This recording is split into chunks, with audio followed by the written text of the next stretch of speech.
Excellencies, ladies and gentlemen, can I please encourage you to take your seats, and we will start in just a moment.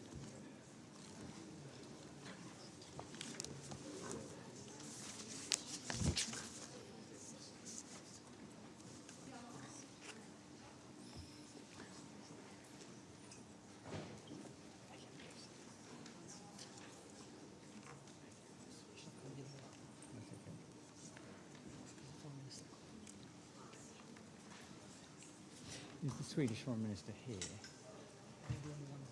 Okay, so we'll start. Excellencies, ladies and gentlemen, welcome. Thank you very much indeed for joining our event on the Central Emergency Response Fund, our fund by all, for all.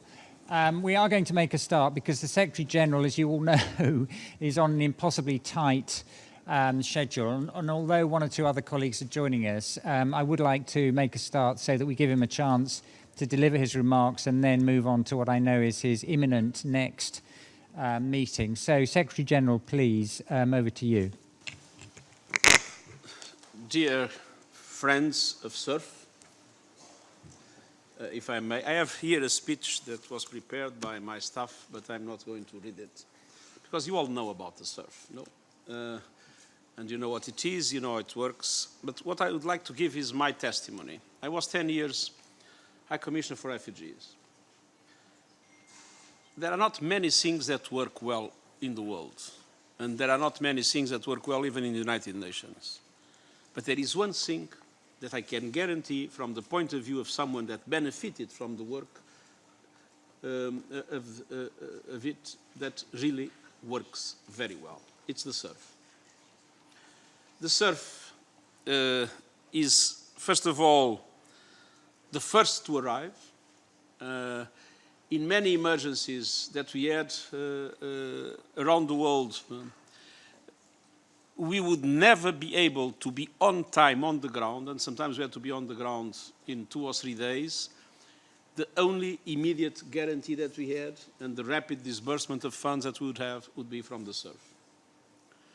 So this is, I would say, unique. I don't know any other fund that is so quick and so effective in relation to the support to our activities. It's very quick. It's totally non-bureaucratic. And it is this fantastic dimension. It deals with the two problems in which any agency has funding problems. One is the emergency, to be quick, to be effective, to be non-bureaucratic. And the second is those that nobody cares about, the forgotten crises, those that are left behind, because they are not in the agenda of any political discussion in any parliament in the world. And so, where it is more difficult to mobilize resources from the point of view of the donor community, and it is even sometimes more difficult to put them in the priority of the different organizations. And again, I remember very well, because in UNHCR we had to deal with a number of protracted refugee situations nobody talked about anymore. It was the CERF that was always available to support us. On the other hand, countries need quick responses from agencies that are working in those countries. But donors need effective coordination, that there is no waste, and that the different UN agencies are able to work together in an effective way. Now, nothing more important from the point of view of the coordination of humanitarian aid than to have a fund that represents a meaningful volume of the assistance and that allows to establish system-wide priorities in an effective way. And this is what the CERF can do.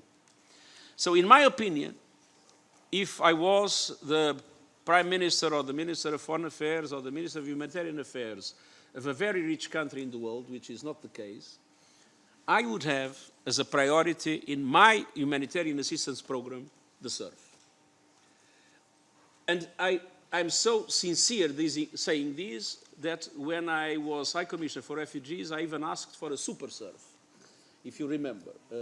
Mark at the time was exactly as responsible for the rich country, for the humanitarian aid of a rich country. And I asked for a super CERF that would mean a CERF able to respond to the so-called level 3 emergencies in a separate way, I mean in a dedicated way. Well, I think that there is a kind of a schizophrenic debate within the humanitarian and development community.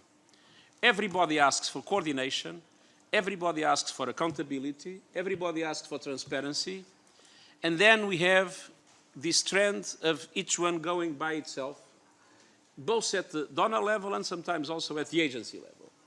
So, I mean, if we are serious about coordination, if we want to be serious about effective system-wide priorities, and if we want to be serious about effectiveness in quick responses, and at the same time, in what is everywhere, in every speech in the United Nations, leaving no one behind, the sure bet is the CERF. Now, the CERF has done a fantastic job, but we would like to have a CERF with something similar to doubling its resources. No? Am I correct? Yes. Something similar to doubling its resources. It will still be a relatively small percentage of humanitarian aid around the world, but it would be a fantastic instrument for better transparency, for better accountability, for better coordination, and the best guarantee that member states could have that their money is well spent. So, as I said, I'm not going to read this that tells all the story of the CERF and what the CERF does. You all know it. But I can tell you, as someone that for many years has worked closely with the CERF, and I always participate in these kinds of meetings as UNHCR, because I've seen, and I believe my organization was quite effective, I've seen that for us to be able to deliver, the CERF was an absolutely indispensable instrument. Secretary General. I think you were expecting something more scientific and more articulated, but this was really what I felt in my heart, I should say. Thank you so much, Secretary General.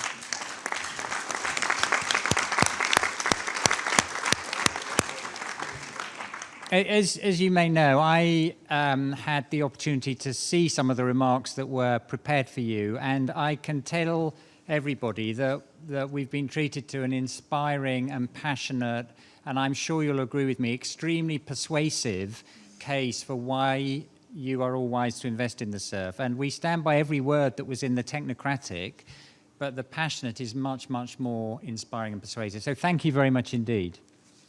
Now, I'm going to apologize. I will have to leave soon because my life, it's only 128 bilaterals and 44 events. But the fact I leave doesn't mean I'm not interested. I mean, if for you to consider our proposal of doubling, I need to be here until the end, I will cancel everything else. Secretary General, thank you very much indeed. Now, we want to complement the words we offer from the podium today with some pictures and some stories, especially from people who benefit from the activities which the Secretary General has just inspired us on. So here is the first video that we want to show you. Ce qui m'a motivé, c'est sauver la vie des patients, et plus particulièrement les enfants, parce que j'estime trop les enfants.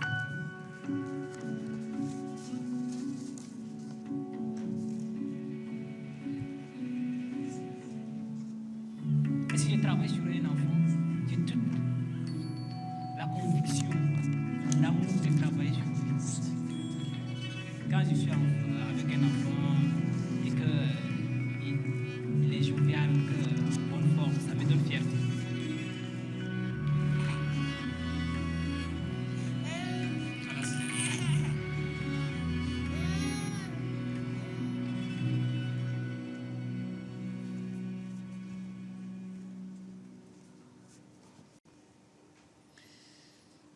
I'm really grateful for our distinguished group of panelists for joining us and contributing to the discussion today. And I'm delighted first to ask the Federal Minister of Foreign Affairs of Germany, Mr. Heiko Maas, to make his contribution. Thank you, Mark. Mr. Secretary General, Excellencies, colleagues, ladies and gentlemen. Never before in human history have we better equipment to forecast the future. The digital revolution and science provide us with tools to project both natural disasters and man-made conflicts. Yet both often seem to catch us off guard. At the same time, humanitarian needs keep on growing. Only in the retrospect, we realize that we could have acted earlier. And I think we need a paradigm shift from a response-focused humanitarian system towards a smarter, forward-looking system. We need to provide assistance before disaster strikes or violence escalate. And we need to adjust our humanitarian financing mechanism accordingly, making the most cost-efficient use of our limited resources. Early action avoids humanitarian suffering, preserves human dignity, and reduces the loss of lives. To put it simpler, it is good humanitarian assistance. Germany is convinced that the Central Emergency Response Fund should promote the paradigm shift towards early humanitarian action. And Germany congratulates the United Nations and OCHA in particular on championing this development. You have our full support on that. And ladies and gentlemen, this year Germany celebrates 50 years of humanitarian assistance. We came a long way since we started, with one person in charge of a budget of 11 million euros. Today we are the world's second largest donor and the second biggest contributor of CERF, with a budget of around 1.5 billion euros.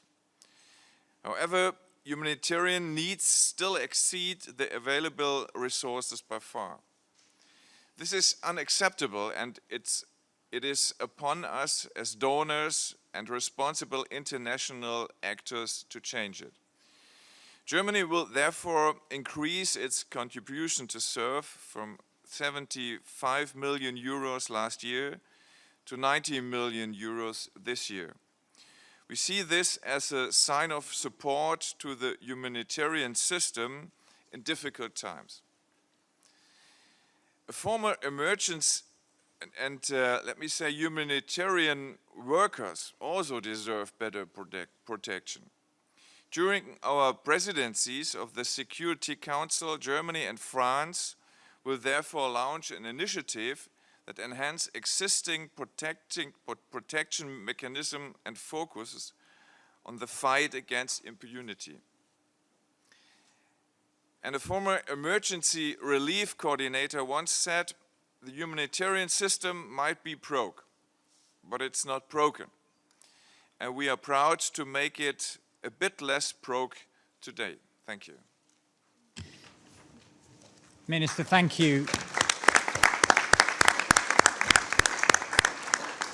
Thank you very much indeed, especially, of course, your announcement. If everyone else were able to replicate what you've just done, we would make a giant stride towards a super CERF of the size that the General Assembly has said it wants.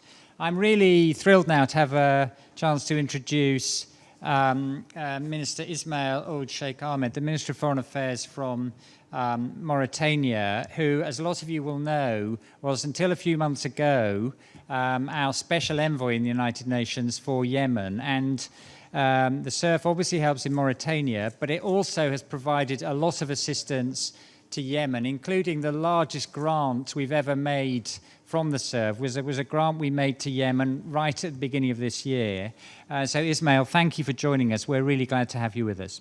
Thank you very much, Mark, Excellencies, Minister, friends. Let me say I'm a bit under emotion, as you can imagine, but I will surprise you by saying that I'm not, in fact, under emotion because I'm going to speak about my previous career and I'm minister speaking differently. I'm under emotion because I think about my childhood. I come from a country which is a very poor country, which has benefited from assistance from many of your countries. And I have to tell you what comes to my memory now is my early years when my mother decided to move from a village to come to the town because she had 2 sons and she wanted us to go to the school. I can tell you that we would never have been able to do this schooling when we got the drought of the 70s, if some of you may remember, a very terrible drought in Mauritania, if we didn't get the humanitarian assistance that we got from many of your generous countries. And I want to say to you, because we speak always about the relevance of the UN and the work that the UN can do, humanitarian assistance can make a difference. And therefore, that's why I'm in the emotion, Mark and friends today. But let me speak more specifically about CERF. I think the very, very nice word of the Secretary General were pretty eloquent. I was a resident coordinator, humanitarian coordinator before becoming special envoy, so I went through all of that. So I will not repeat what the Secretary General said. I will specifically tell you that recently in Mauritania, we received in May actually, $4 million from the CERF. And I can tell you again, we are talking today about prevention and as part of the agenda of the Secretary General and something that we all are advocating for. In fact, without being totally the prevention, because of course, CERF doesn't come also as an element of prevention. I know it's an element of response. That's why it's called even response. But nonetheless, it comes at a moment where it's critical before things becomes really terrible. And without the CERF intervention in Mauritania, we would have been in a terrible situation today, because it came at a moment where we really needed it more than ever. And the early support from CERF, in fact, in the early drought response, helped thousands of exposed families in Mauritania to survive the drought through timely provision of food, aid, agriculture support, and provision of medicine. The early support from CERF ahead of the peak, and this is the point I want to say, ahead of the peak of the drought. And you know, unfortunately, as the Secretary said, we only look at the crises that are under the media or under the TVs. Some of these forgotten drought, or maybe something coming like in the Sahel, we tend to neglect them. Without this, again, assistance of the CERF, I think we'll never have been able to provide the support. I'm not going to be very long. As I said, the Secretary General was very, very eloquent.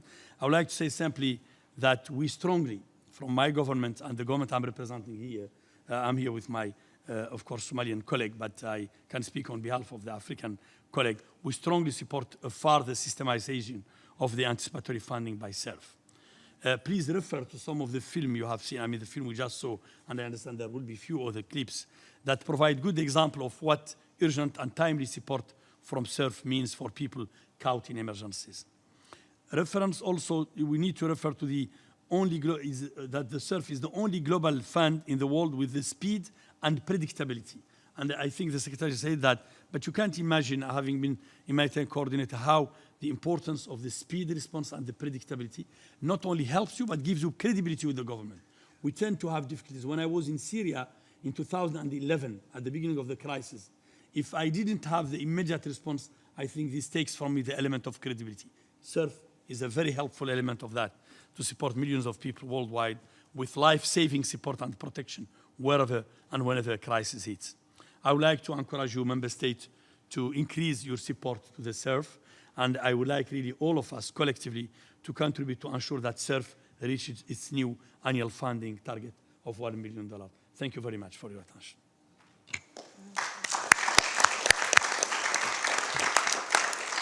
Ismail, thank you very much indeed. We're going to show you another clip now. This is the story of Hadja, who was forced to flee Boko Haram violence in Chad, just around Lake Chad.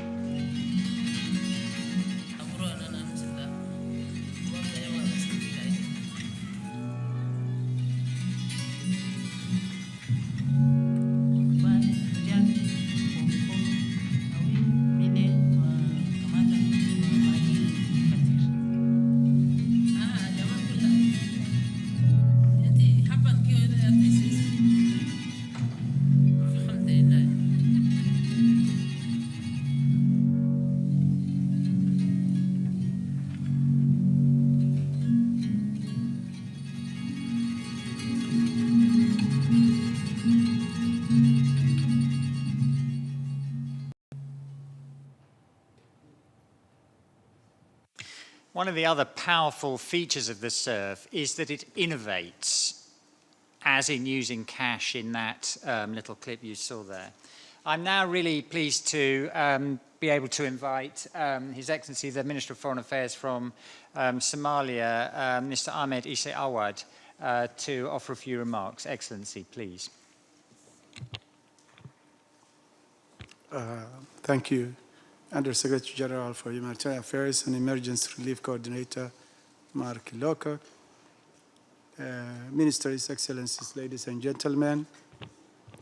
I can't promise you to inspire you like the Secretary General, but I will share a word of a grateful Somali nation.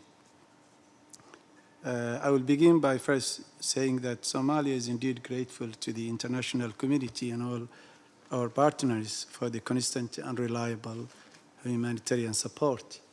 It's important to note that in 2017, we had averted a major drought situation that could have potentially escalated to famine in Somalia of the magnitude of the devastating one that we had seen in 2011.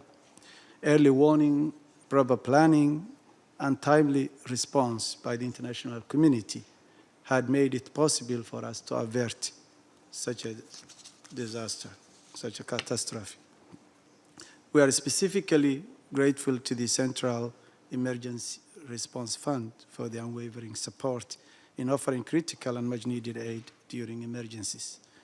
Over the years, Somalia had been through devastating long spells of droughts, a number of factors, including, of course, changing weather patterns, acute desertification, and human activities often lead to the recurring disasters that we face.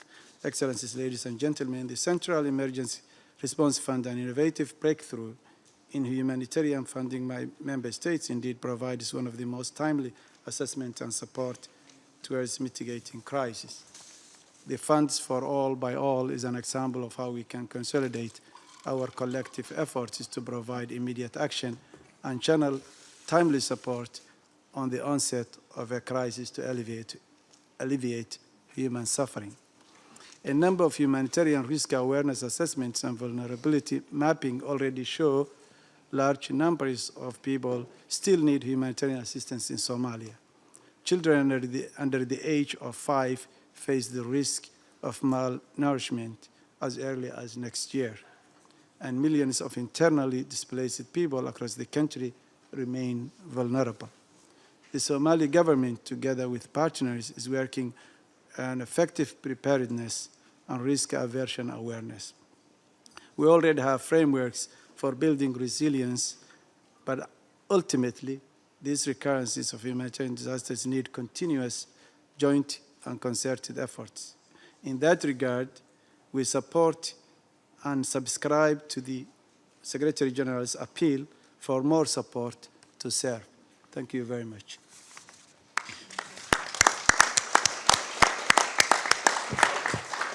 Thank you very much indeed. And I think the theme you identified there about the importance of early action is one that we will come back to. And your testimony to how it helped your country, I think, is very powerful. So thank you. I'm really pleased now to have a chance to introduce Her Excellency Margot Wallström, the Foreign Minister of Sweden. I was very thrilled when I was in Stockholm just earlier in the summer to be able to sign a multi-year funding agreement with you for the CERF. Thank you very much for that, and please give us your perspective. Thank you very much. Thank you to all representatives of member states and to all co-hosts on the podium, and thank you to you, chairs, as well. I was thinking when you spoke also, my colleague here from Mauritania, that these sort of acronyms, the UN lingo with all these acronyms, sometimes they hide the most fascinating activities and the most important life-saving activities, but we often speak maybe too much in very technical terms about these things, and you suddenly made it come alive. What does it mean for a person or a family, for people who they can go to school, you could go to school. So I think this is important to remember. I was meant to say something about Somalia because I think also you are such an example of what it means, if we also can learn from our own experience and from what happened in 2011. And of course, it happens to countries that have had decades of conflict, where you've had political instability and also high vulnerability to the climate shocks. And that led to this protracted humanitarian crisis in Somalia. And we acted, Sweden and other donors then acted much more swiftly and robustly when the drought hit in 2016, and immediately dispersed these additional funds before the crisis peaked. And this time we helped to avoid a famine, and thanks also to the way you acted in Somalia at that time. But I think that humanitarian support from CERF and other sources will be necessary in Somalia for a long period. And we need to do exactly this, learn the lessons from past crises and past response efforts. So the successful approach must be maintained and strengthened, and the CERF must be implemented in a harmonized and well-coordinated response with links to recovery and resilience building. We have doubled our development support to Somalia through our new bilateral strategy for the years 2018 to 2022. I think that the CERF has clearly a value added for the humanitarian response system. It empowers OCHA and the ERC, and it strengthens also the relevance of UN coordination systems by allowing it to act very quickly in time-critical situations. And it brings donors together. It creates a tool for UN member states to share responsibility. And it gives excellent value for money, I would say as well. But of course, and which I should say also, we are impressed by the way the CERF continues to deliver results on transparency, effectiveness, and impact, and that is very much in line with the reform agenda also of the Secretary General. We are a proud donor and partner of the CERF, but it is unsustainable that the top 5 donors provide the lion's share of the CERF's funding. And this event is, of course, an excellent opportunity to demonstrate the value of CERF to more humanitarian donors and partners, and also reinforce the role of CERF in responding to humanitarian crisis. So I'm pleased to note that we also this summer signed a multi-year contract with CERF for the period 2018 to 2021, and that is equivalent to approximately $308 million. And we hope that multi-year funding from our side will inspire other donors to adopt a similar approach. So that's my plea here today. Thank you.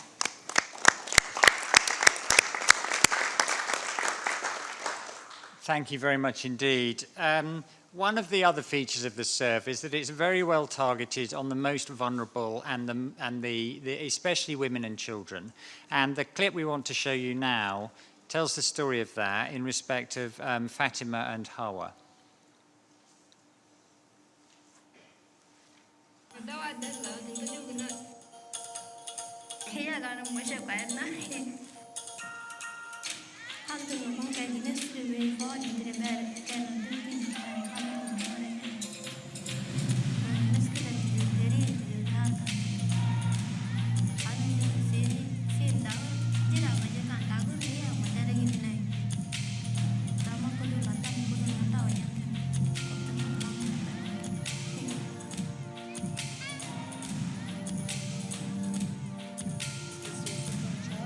It is actually, yeah.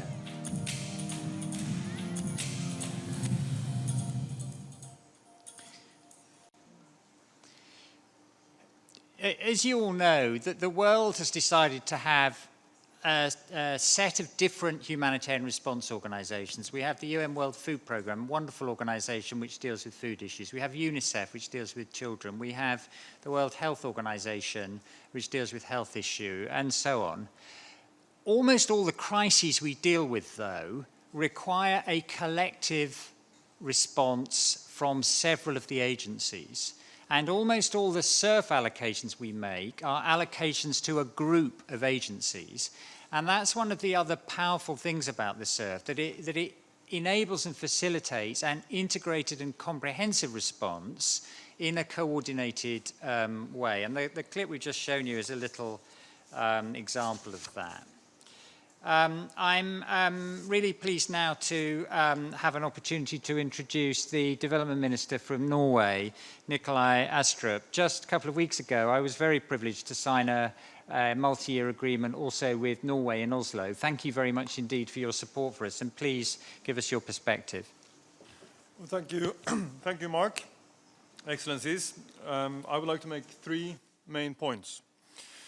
First, as you mentioned, Mark, 2 weeks ago, Norway signed a 4-year agreement with CERF, totaling 1.68 billion Norwegian kroners, or approximately $200 million. This will ensure greater predictability and flexibility for humanitarian partners, and thereby contribute to a more effective humanitarian response, reaching those who are most in need. This is a key priority in Norway's new humanitarian strategy. Close to 10% of Norway's humanitarian budget is channeled through CERF. Norway has been a long-standing supporter of CERF because it is an effective instrument for delivering rapid, life-saving assistance and protection to people affected by humanitarian crises. CERF also provides critical support for underfunded crises and ensures a coordinated response. The stories we are hearing today are a reminder of CERF's many achievements. Last week, I visited Chad. I heard from many of those I spoke to how important CERF is for enabling critical humanitarian needs to be met in a timely and coordinated way. Second, the increasing scale, complexity, and protracted nature of humanitarian crises mean that we need a larger and more robust CERF. This is crucial in order to close the widening humanitarian financing gap. We need further discussions about what an expanded CERF should look like. However, what is clear is that more contributions are needed from both existing donors and new donors. Thirdly, we need to improve our coordination of humanitarian and development financing. This will reduce needs and contribute to more durable solutions for people affected by humanitarian crises. Take the example of food security. It is our collective responsibility to address the needs of the world's 124 million severely food insecure people and give a future to the 52 million children in the world who are acutely malnourished. We must intervene earlier and more effectively in areas at risk of food crisis and famine. If we succeed in responding more rapidly, we can prevent a situation from escalating into a fully fledged crisis involving the loss of life. We need to explore ways of financing early action better by looking at the complementarity between humanitarian and development instruments. Norway is committed to exploring new and innovative approaches, including public-private partnerships and mechanisms that put financing in place before a crisis hits. Early action combined with more predictable financing can reduce needs and, most importantly, save lives. Thank you.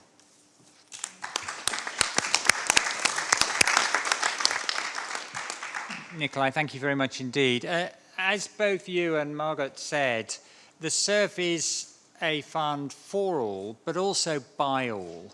And that does mean that one of our aspirations is to spread the burden across the member states in a fairer and more proportionate way. And you've both touched on that point. So I'm really pleased now to have an opportunity to introduce Her Excellency Minister Reem Ibrahim Al-Hashmi from the United Arab Emirates, who I know is very passionate about this as well. Reem. Excellencies, dear colleagues, the UAE is honored to join this event, and I'd like to thank you, Mark, personally for convening us and for focusing our collective attention on the CERF in this really whirlwind of a week. The CERF is quite radical. Within the UN system, there are few tools as direct in their approach to realizing the principles of humanity, neutrality, impartiality, and independence. The CERF's mandate and its ability to act fast made a very strong impression on the UAE when we were increasing our humanitarian engagement through the multilateral system. It is the reason that the UAE made CERF one of its first ever multi-year and annually increasing contributions to the UN. The more we learn about it, see clear and real examples on the ground of how effective these programs are, the more powerfully we believe in the CERF. We are therefore pleased to be able to triple our commitment from $1.5 million to $5 million to CERF, and we look forward to working closely with OCHA and member states over the coming months to define the parameters for early action and also to ensure its coherence with critical new anticipatory finance mechanisms like the Famine Action Mechanism at the World Bank. Lastly, we feel strongly that mainstreaming gender, age, and disability delivers better results and saves more lives. Building on CERF and OCHA's excellent work, we'd like to use this next year at the UN to develop public scorecards and other accountability tools to ensure that good intentions are matched by good incentives. This is an unprecedented instrument, and we are committed to its success. Thank you very much.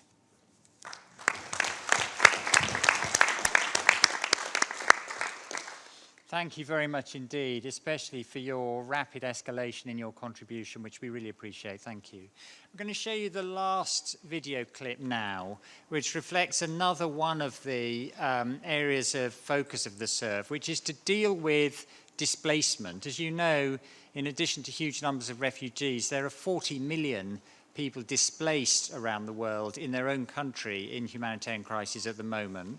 And this clip explains to you how CERF helps some of them.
So we have an opportunity in the next phase of the meeting to hear from all of you.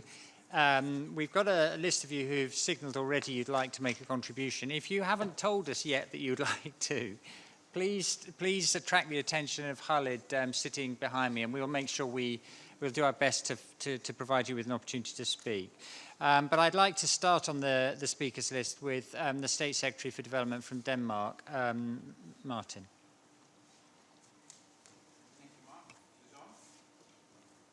Now it is. Thank you, Mark. Just a few brief comments. Start off by echoing a little bit what the Secretary General said, and say that for us the CERF is an example of the UN we want. To some extent of the UN the world needs, agile, fast, and coordinated.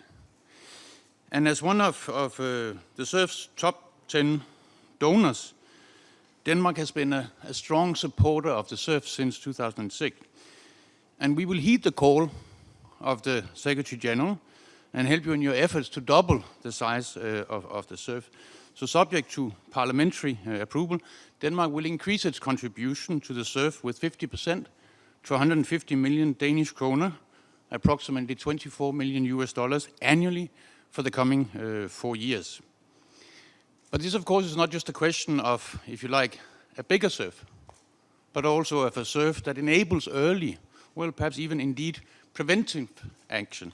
So just a few words on the need for early action. I think we all agree that it's important to to engage at an early stage before a full-blown crisis hits. This will not only save lives, but it will also be a lot more cost-effective.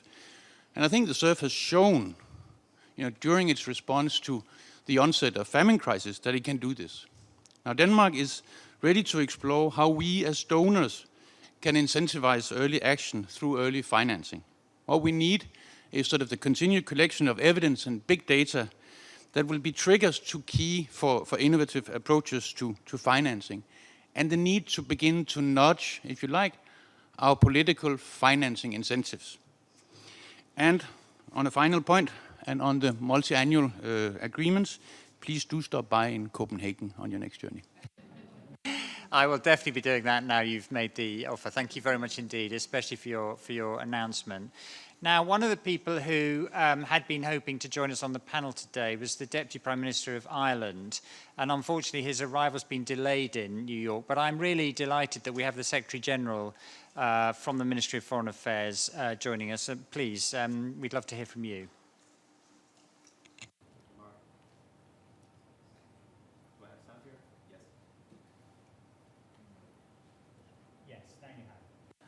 Thank you, Mark. I won't ask you to come back to Ireland again shortly because you've been there recently, and thank you for that visit. I also want to thank the Secretary-General for his comments, which came not straight from the page, but straight from the heart, and I think set a tone which was very important for our discussions today. I want to thank OCHA for convening this event and to join other speakers in welcoming and acknowledging the truly outstanding work done by CERF. Ireland has contributed to CERF every year since it was established, and it's a core pillar of our humanitarian response. I'm proud to say that it accounts for 2% of our total ODA spend, which I understand is among the highest of all donors. And we're working closely with you to build added certainty and predictability into this funding for the future, which we know is so important. We're a strong supporter of CERF for two main reasons. First, it reflects and embodies an unwavering commitment to independent and impartial humanitarian action. Action carried out on the basis of need alone. CERF, as a fund which is truly for all, ensures that this core principle sits at the heart of our collective humanitarian response. Secondly, and crucially, we support CERF because, as the Secretary-General said, it works. We saw on the short video just now how CERF is making a difference on the ground in Chad, a country plagued by food insecurity. We've prioritised the fight against hunger, something which we understand well from our own historical experience.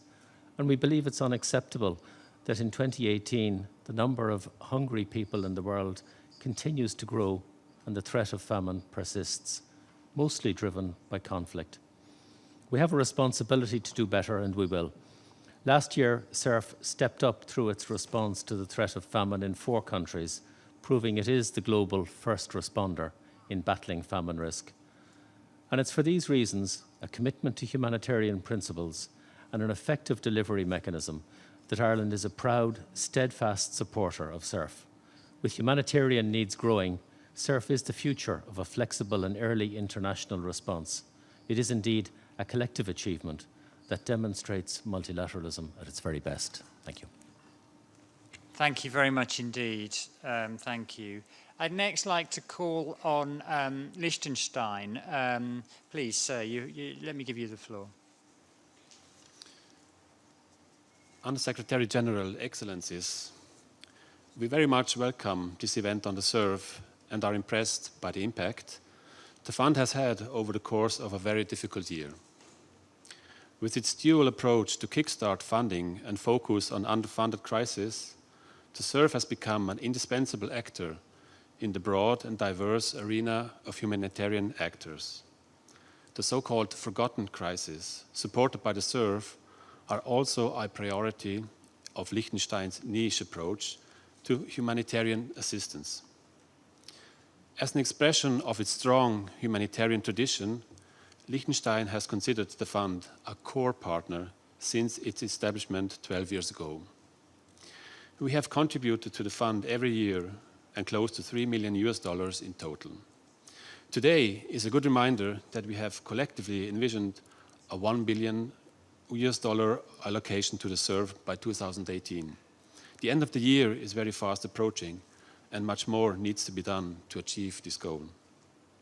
Excellencies, humanitarian assistance is a core activity of the United Nations and cuts across all the three pillars: peace and security, human rights, and sustainable development. For millions of people in need, the humanitarian workers are the face of this organization. After 12 years at work, the CERF enjoys the broad legitimacy of close to 2/3 of member states that have contributed to it financially. For Liechtenstein, this is ample reason to engage in a more serious and structured discussion how to increase the share of regular budgetary resources to the humanitarian activities of the UN, including to the CERF. Predictable and reliable resourcing is key to maximize impact of humanitarian aid. Increased regular budget allocations would serve this purpose and would be a reflection of the realities at the UN. Excellencies, as a member of the Good Humanitarian Donorship Group, Liechtenstein supports the use of cash transfers to deliver assistance. The advantages are well known, and we support the systematic consideration of that flexible and cost-efficient tool by the UN. New technologies, such as blockchain, provide additional potential to better target aid delivery. Liechtenstein is among the very first states to initiate a comprehensive regulatory framework for the crypto industry with the aim to harness the potential of this technology and its myriad of applications, including the humanitarian field. We are ready to share our experience with the UN and to contribute, where possible, to increase the impact of humanitarian aid for those who need it most. Thank you. Thank you very much indeed. And I couldn't agree more with you that predictability and reliability, which are the hallmarks of the approach your country's taken, contribute to efficiency and effectiveness. So thank you very much indeed for your approach. One of the strengths of the CERF is that we have an advisory group who scrutinizes the approach we take and advises on new innovations and the way we can improve the CERF. And I'm really pleased now to invite to the microphone a representative from GATA, somebody who's just been asked by the Secretary General to join the advisory group. So Tarek, please, the floor is yours. You may want to use the headset for the translation, please. Unless all of you knows how to speak Arabic. شكرا السيد الرئيس السيد مارك لوكوك وكيل الأمين العام ومنسق الإغاثة في حالات الطوارئ. حقيقة أنا سعيد بوجودي معكم اليوم لأول مرة أحضر أعمال هذا الفريق بمناسبة ترشيحي من بلادي لتمثيل بلدي في الفريق الاستشاري لصندوق الأمم المتحدة للطوارئ، ولكن ليست هي المرة الأولى التي تكون فيها دولة قطر ممثلة. ما في ترجمة؟ أوكي. Can you hear me? Okay, I'm sorry. Now I can't hear you.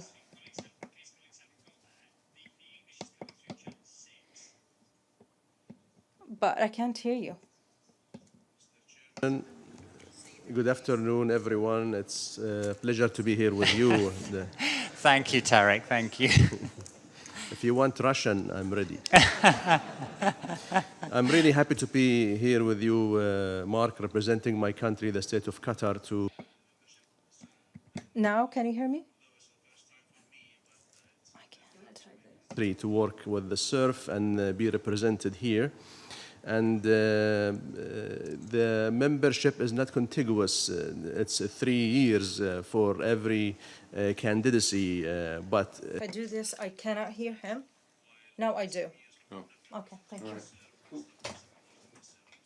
Supporting the fund even we were not members in the advisory group. Our records shows that our support to the fund amount to $14.7 million for the years 2006 to 2017. But also we have pledged the new $5 million last year, and we honored this pledge. In particular through your visits, Mark. I'm very happy that when you visit any country, you don't come back without support to the fund, and this is a credit for you. And we will support you also during your chairmanship and during our work to do more of that fundraising, which is essential, taking into account the stress on the fund because of the dire humanitarian situation in many regions. In the state of Qatar, we look with very great importance to the membership of this advisory group for many reasons. First of all, we believe in the importance of the legitimacy that is given to the work of the fund, resulting from consulting member states, which is essential. And second, that member states can give a great advisory role and play a very important role because they come from different regions and different areas.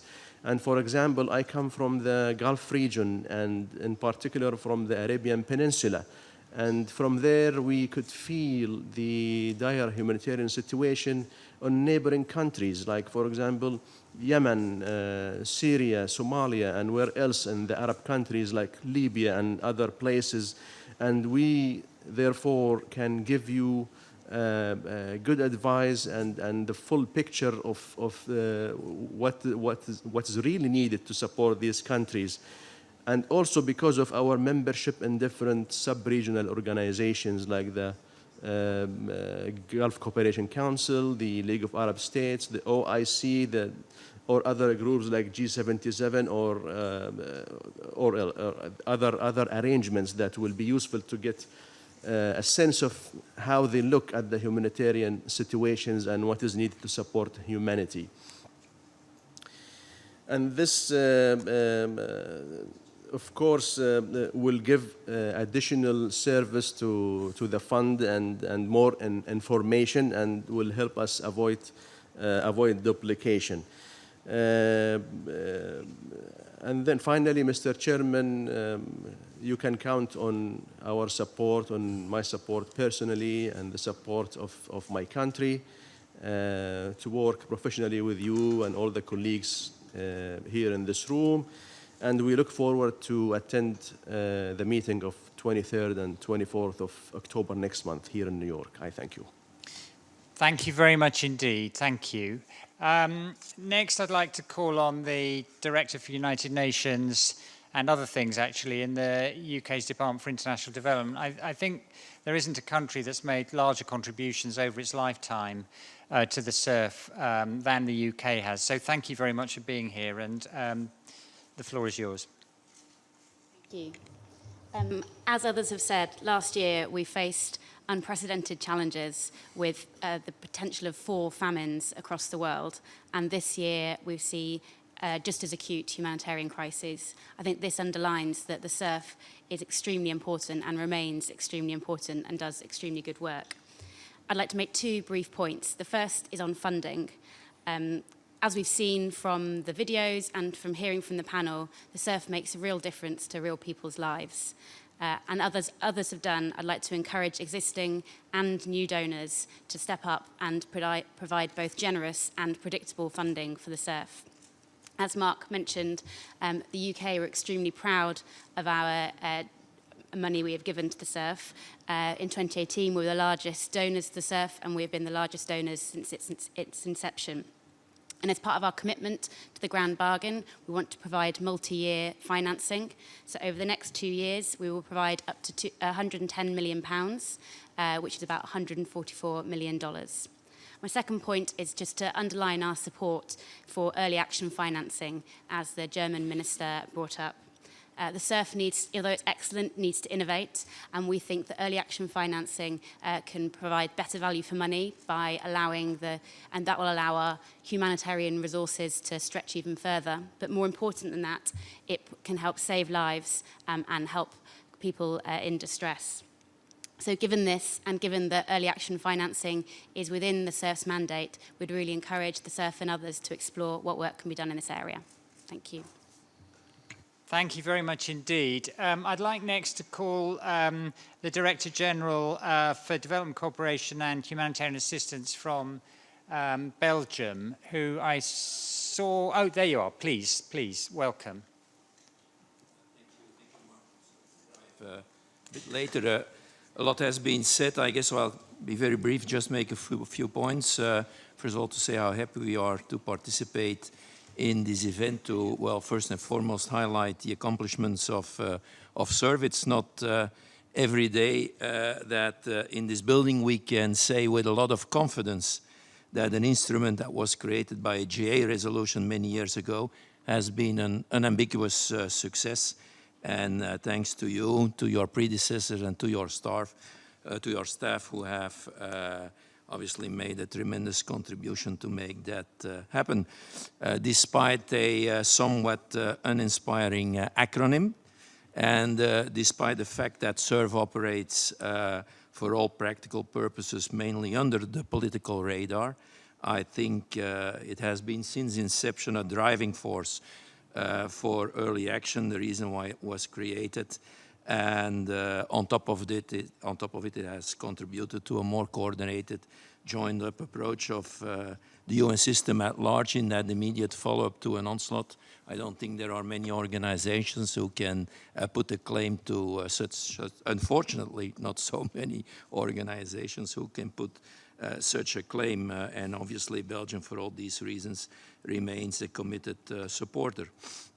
As others certainly have said, we also have to admit that times change, and that the world within which CERF was created is not the world within which it is functioning today, and therefore a very legitimate question is, of course, is CERF still fit for purpose? And for my country, and we have made that point elsewhere during the week, the question is unambiguously and without hesitation, yes, CERF is fit for purpose. But that does not mean that we cannot have a reflection on CERF's place in the wider humanitarian system. And that debate actually has to some extent already been launched, and we will be very happy to participate in that, to contribute to that. But as my minister already has said, one of the things that we will be very careful for in that discussion is by no means we jeopardize precisely what we see as the main success of this organization or of this facility rather. And so in short, you can count in Belgium on a reliable supporter that will continue to fund. I'm not getting into the details of the millions here. You'll find that all on the websites. Thank you. Thank you very much indeed. And you make the important point that innovation has to happen in a way which makes things better. And as we plan for a stronger CERF role on earlier action, we need to make sure that we do indeed make things better. And so your point is very well taken. I would like to make sure we hear from some of the organizations which use CERF resources. So I'd like, if I may, next to call on my colleague Kelly Clements, who's the Deputy High Commissioner for Refugees, UNHCR. Kelly. Thank you, Mark, and thanks to everyone in terms of the support for CERF. You know our engagement is very strong, and we're most appreciative as a critical funding mechanism for us to be able to reach those most in need, especially the underfunded emergency situations.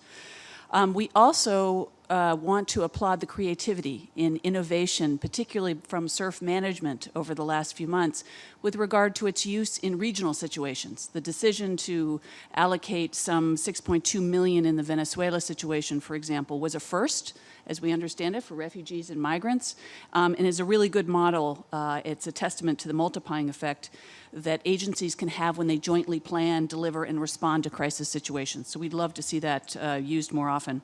It's also a strong support to agencies in displacement with regard to protection-related areas, and there are those areas which are particularly underfunded and where UNHCR in particular has used. We welcome the efforts to raise further funds for CERF and also the discussions related to funding early action. We'd like to see these be additional support because we think that the number of emergency situations and the underfunded nature, that in fact should go above and beyond what we're seeing currently. You have our full support and we appreciate it. Thank you. Kelly, thank you very much indeed. I'd like now to come to Italy, to the Director for Humanitarian Policy and Operations in the Ministry of Foreign Affairs in Rome, please. Thank you, Mark, and also OCHA for organizing this event. All of us, we are aware that the humanitarian needs are growing and that the humanitarian response face more complex challenges comparing to the past, especially in protracted crisis. And we also are aware that there is a deep gap between needs and resources, but we know that it's not only a matter of funding, it's also a matter of effectiveness of humanitarian aid. This morning, the Secretary General referred to the need of a quick, effective, and not bureaucratic response, and also referred to the need of donors to have an effective coordination of humanitarian aid. So in this respect, we acknowledge which is the added value of CERF as a flexible mechanism that can be used to allow a rapid and coordinated response, can ensure more predictability, which is very important, and also, as was mentioned by distinguished panelists, also can ensure early warning and prevention. So along this line, and also after the commitment we took after the World Humanitarian Summit, we increased our unearmarked contribution. And in this context, we decided to contribute to CERF, and I would like to announce that we will continue to do it and to increase our contribution next year. Thank you. Thank you very much indeed. Thank you. So staying in Rome as a base, I'd like to come next to my colleague, the Assistant Executive Director for the World Food Programme, Valerie. Thank you, Mark, and thank you to CERF and the CERF team for being such a long, reliable partner and delivering what we ask for from donors, which is early, flexible, and predictable funds. I would also like to thank the donors who support the CERF mechanism, both those who have been long-standing supporters and all who have made additional pledges today or have additional pledges forthcoming. In terms of early response, with the important technological, data, analytical changes, we're getting better at preparing for and knowing when crises are coming, both rapid onset and slow onset ones. And so having mechanisms that take this information and when we sound the alarm, enable that early response is absolutely key. And CERF's ability to kickstart that response has been fundamental to its success. So we support continued focus on facilitating life-saving, collective early response by CERF and congratulate it for its success so far. We also support the 1 billion target. We support an expansion of CERF and an expansion that brings additional money, fresh money to bear, and new donors to the table to support this collective life-saving response.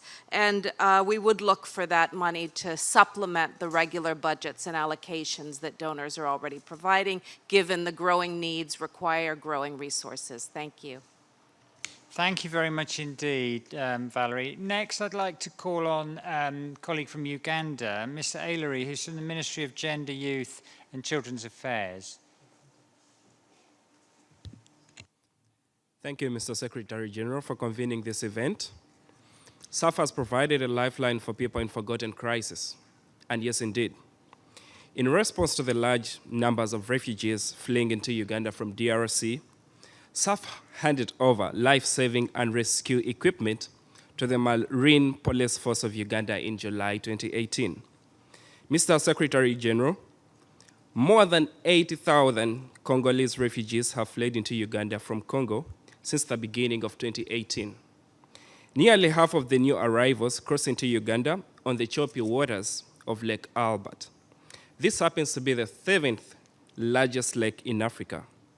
They do so without protective gear, and most of them board crowded fishing boats. Mr. Secretary General, just last week, we woke up to the unfortunate tragedy on Lake Victoria, whereby a ferry collapsed and over 250 million Tanzanians lost their lives. So by CERF providing this kind of protective gear, we are seeing that CERF is indeed coming on board and knows just the tragedy we face in Africa, especially with our lakes and water bodies.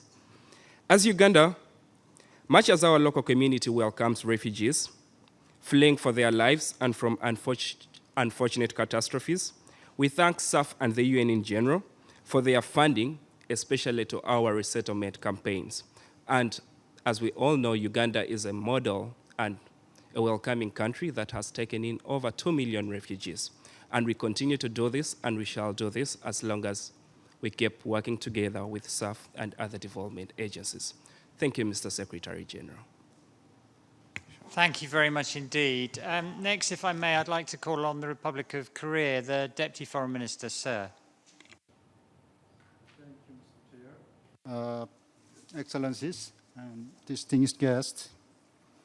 First of all, I'd like to thank the OCHA for convening this important time event. Over the past years, since the World Humanitarian Summit in 2016, one of the imperatives in humanitarian assistance has been flexibility. As the global humanitarian crisis grows more complex, an agile and flexible response of the global community has become all the more important. Being Global Emergency Fund characterized by the speedy response and the flexibility, CERF is the fastest and most effective first responder and provider of last resort to millions of people in need of life-saving aid and protection. In addition, another big advantage of the CERF is its vast network of the partnership. CERF takes contributions from about 50 countries annually and 126 countries thus far. 1/3 of the donors has also been recipients of the CERF. I think the list of today's hosts will represent the cooperative feature of the CERF. No doubt, CERF has been a strong drive force and an efficient and effective financial instrument for the time-critical UN-led humanitarian assistance.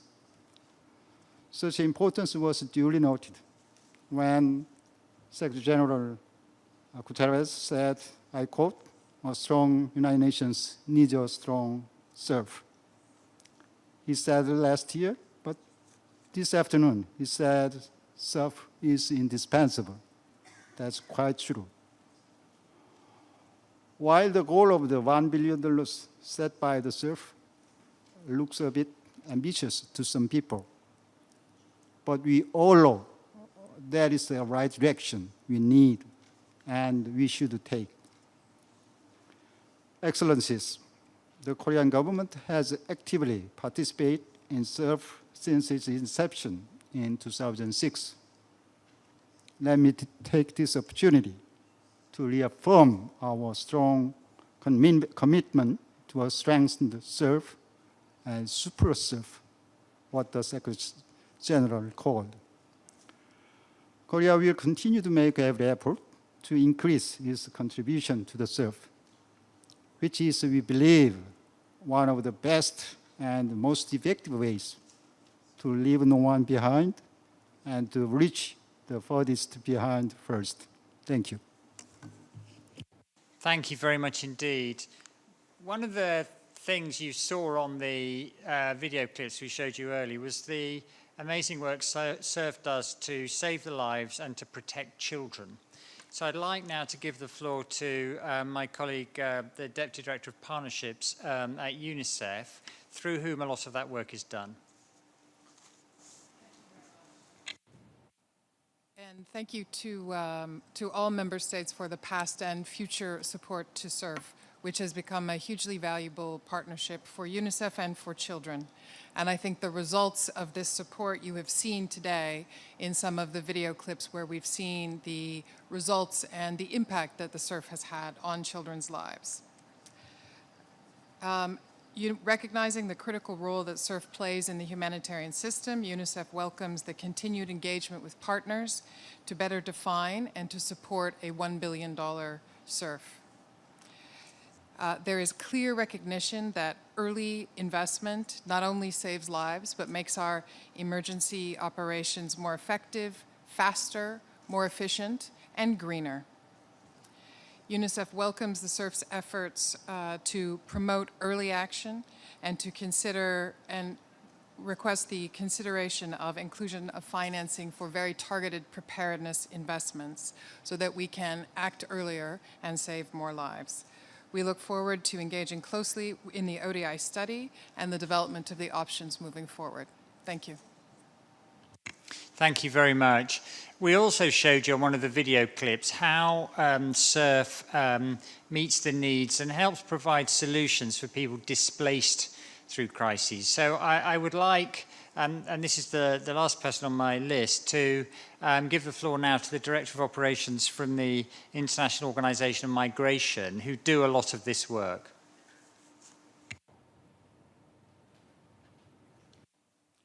Thank you, Mark.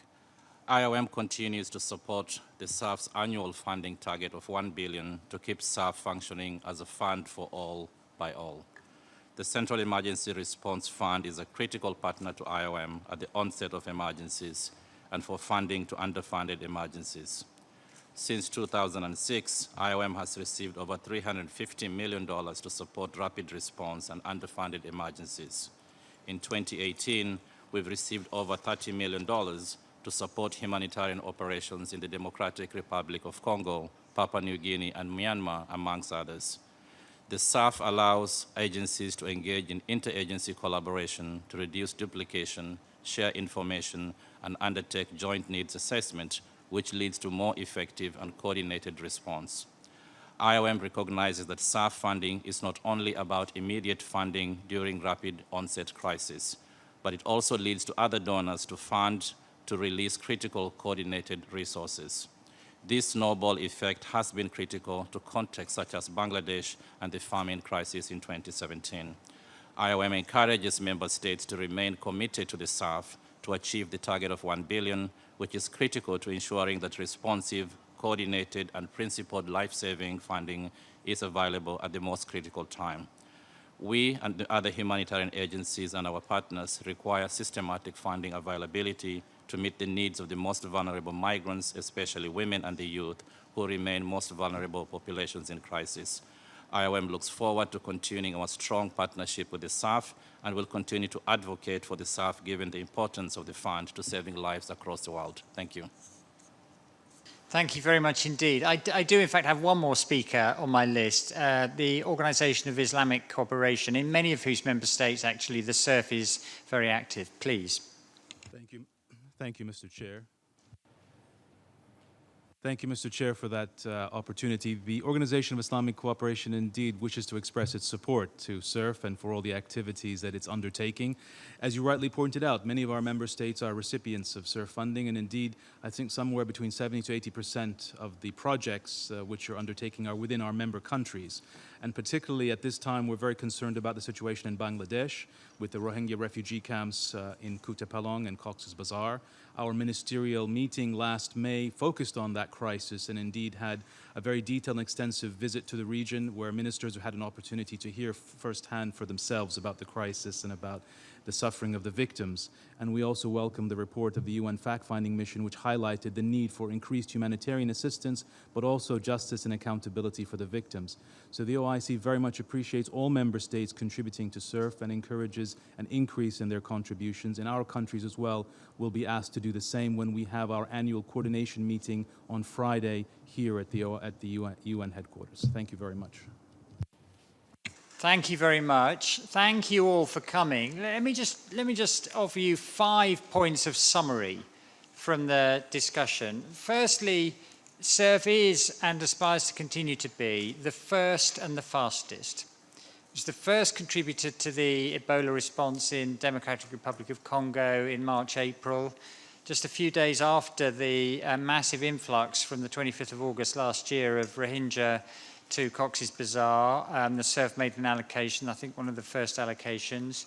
And the CERF was the first, I think, to release funds for those countries affected by the hurricanes in the Caribbean last September. Secondly, the CERF is coordinated and collective and joint. And that is a very important strength, as the Secretary General said at the beginning of our discussion. Thirdly, the CERF deals with not just the first, it's not just the first and the fastest, it also deals with the forgotten. Because, again, as the Secretary General said, a third of the resources of the CERF go to the most underfunded of our humanitarian appeals. And we will shortly be making a new further allocation to the underfunded crises. And you know, the value for money of investing in the underfunded crises is particularly high because the marginal value of resources there is large in those circumstances. Fourthly, if we are, as we hope we will, and as we're making progress towards, to meet the $1 billion funding target for the CERF, then that will mean that the CERF is probably still only about 7% of the total humanitarian funds we raise through the UN system each year. But, as Kelly said in the example she gave, that 7% helps leverage and reinforce the effectiveness of the remaining 93%. And I think the example that we were able to support a scaling up of a single operational platform for IOM and UNHCR to help the countries to which refugees from Venezuela have fled over the last several months. That's a very good example of how we can use CERF resources to support the effectiveness of activities funded in other ways through the humanitarian response system. And then finally, we are determined to continue to make the CERF better. Firstly, obviously, bigger would be better. But secondly, the focus lots of you have spoken about on having earlier action when we know a crisis is coming and using the anticipatory technologies that Minister Reem and others referred to. Thirdly, a growing and stronger focus on results and analytics, especially our reporting back to each of you, what each of your countries' contributions to the CERF allow us to do across all the countries where the CERF operates and across all the themes where the CERF operates. We intend to get better at communicating back to you the results you achieve and the lives you save through your contributions to CERF. And fourthly, we do want to continue to innovate. We've got some areas at the moment where within its mandate, like early action, the CERF can innovate. But we are determined to keep up with the world as it changes, and that will ensure that the CERF retains its place at the cusp of the most effective, the fastest, and the most innovative life-saving humanitarian activities. So we won't rest on our laurels. We will always strive to make the CERF even better. As you know, we are bringing everybody together in the end of the year for the fundraising event One productive use of your time between now and then, if I may be so bold as to say so, would be to think about what you can bring to that event in early December. In the meantime, thank you very much indeed for attending today.